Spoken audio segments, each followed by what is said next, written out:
Another day, another vlog na naman tayo mga master. Castrol Power 1 lang ang number 1. Ito ang gagamitin natin para mag-change oil tayo kay Master DFI. Ginamitan natin yan ng SGP na oil filter mga master.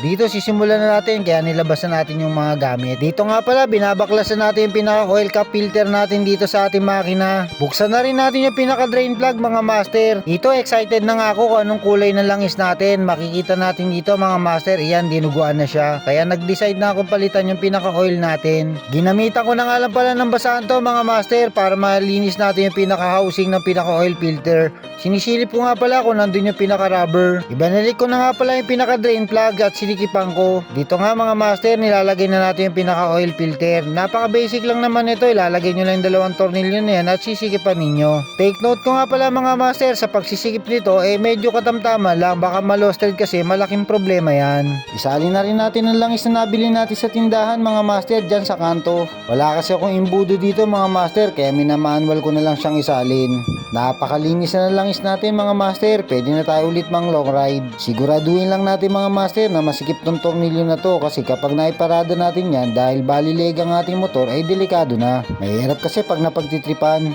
Napakabilis lang naman mag change oil mga master, kaya ako sa inyo huwag nyong kalimutan na i-maintenance ang inyong mga motor.